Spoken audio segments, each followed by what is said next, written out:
In this video, we are going to be talking about different types of basic stitches. In case you didn't know, for crochet, basically all stitches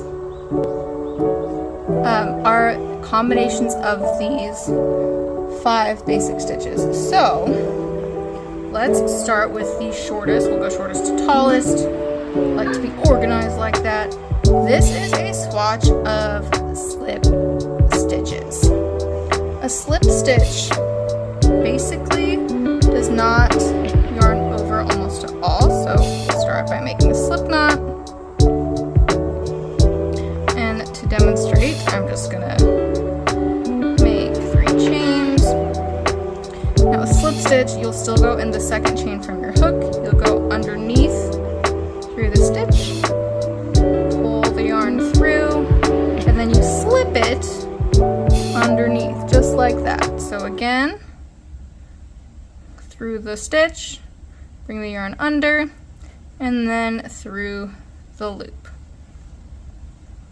Then you would chain and turn your work.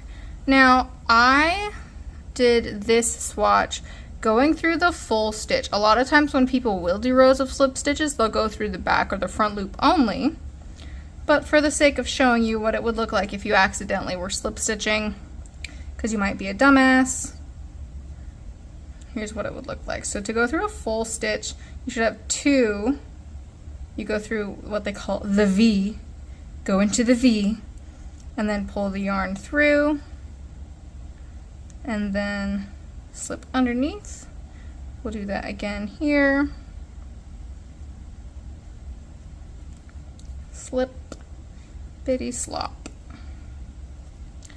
Now, if we were going to do ribbing of some kind, let me undo these.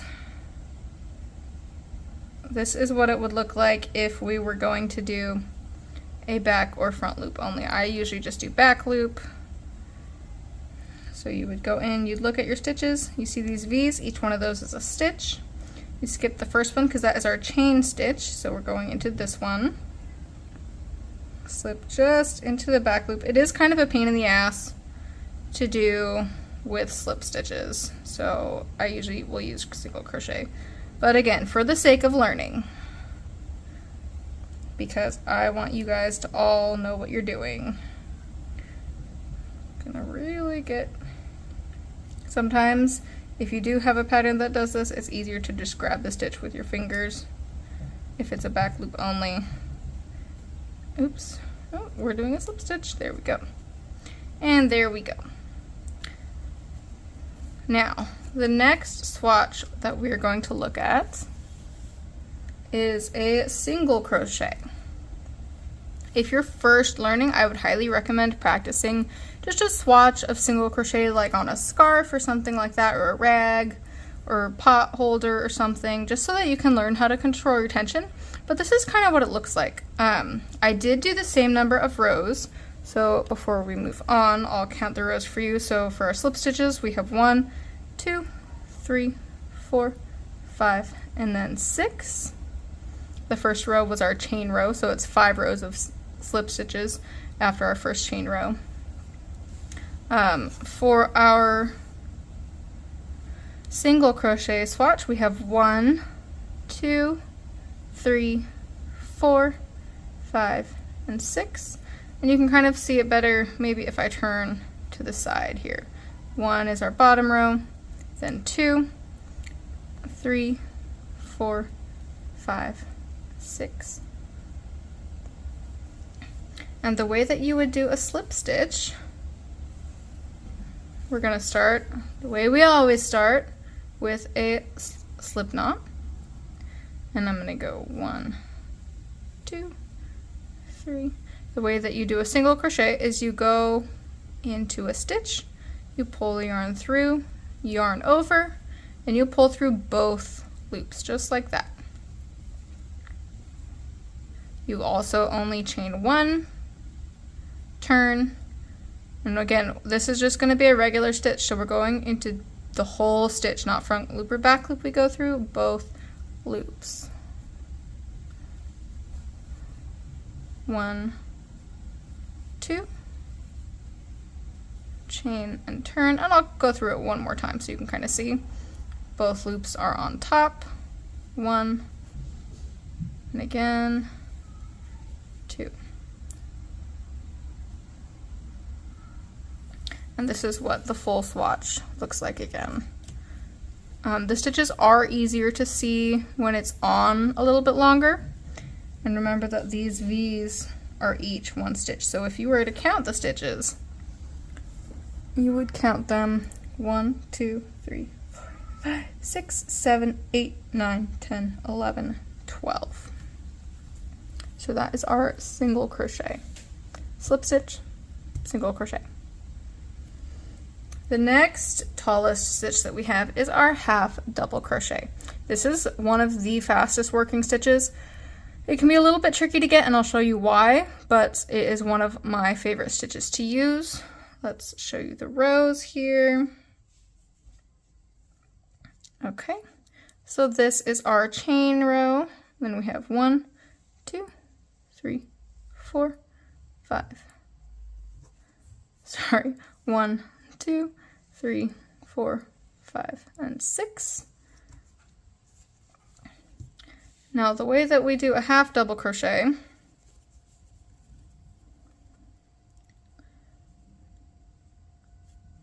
is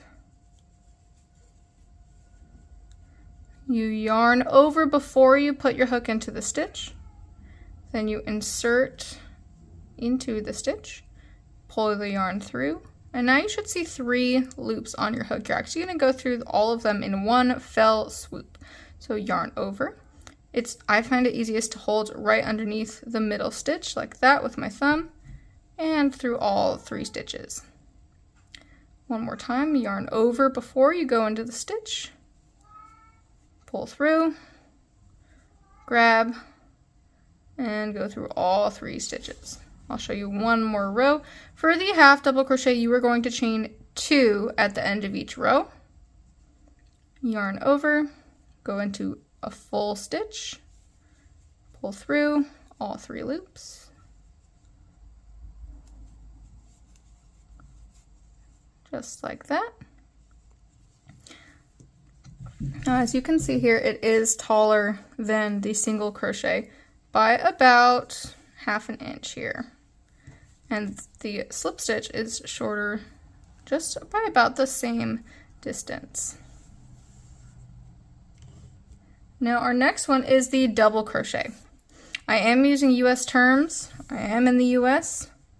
It is called something different in the UK. I believe it's called a treble crochet in the UK, but I'm using US terms. So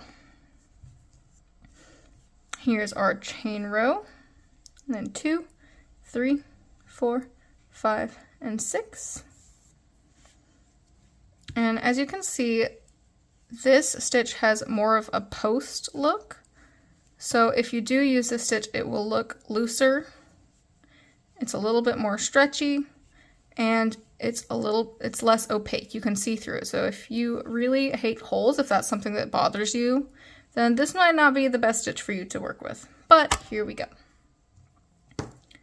So we'll undo that. Make a slip knot.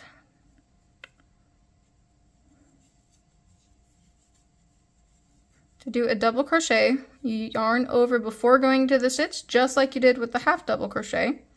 Pull the yarn through the first loop. And then for the double crochet, you're actually only going to take the first 2 loops. So you yarn over, put your finger right here onto the bottom loop so it doesn't get caught. 1, 2. And then you yarn over again and go through the last 2 loops. So to show you again, yarn over, go through the stitch, pull through the first 2 loops and the remaining 2 loops. For the double crochet, you can either chain 2 or 3 between rows. I usually like to do 2. I just feel like it looks neater. So yarn over, go through the stitch. Oops.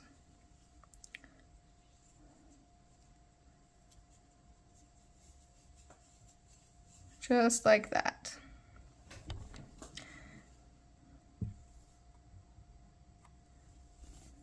Now for the final stitch, we have the triple crochet. Now it's even more posty than the double. They are nice and tall. And this is definitely the least common basic stitch, but I'm going to show you how to do it just for reference.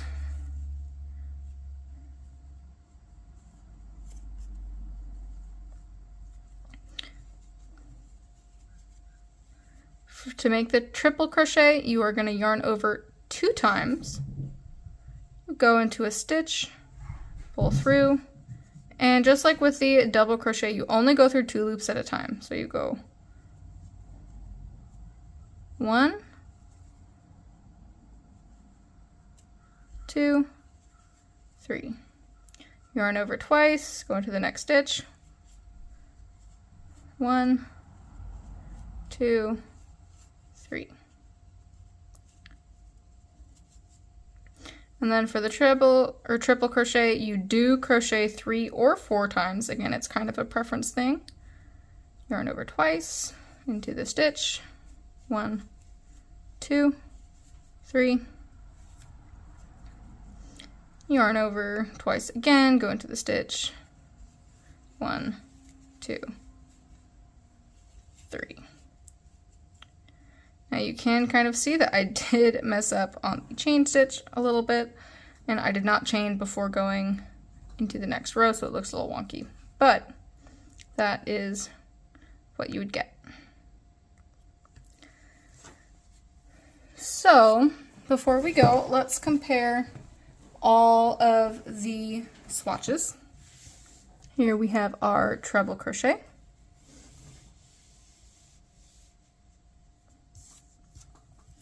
Here we have our double crochet.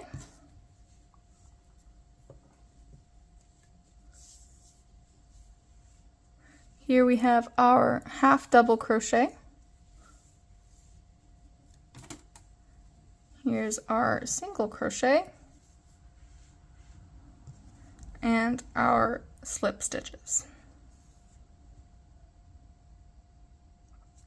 Let me know if you have any other questions. Like I said, all of the stitches or patterns that you can learn will have combinations of these stitches to make different designs and things.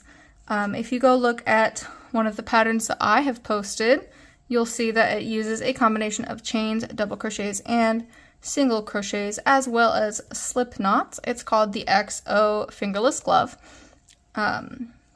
Here's an example for it. I will link this pattern below for a video and for the pattern on Ravelry. Thank you for watching. Please like, comment, and subscribe if you have any questions or just want to keep up with my shenanigans. Have a great day. Good luck crocheting.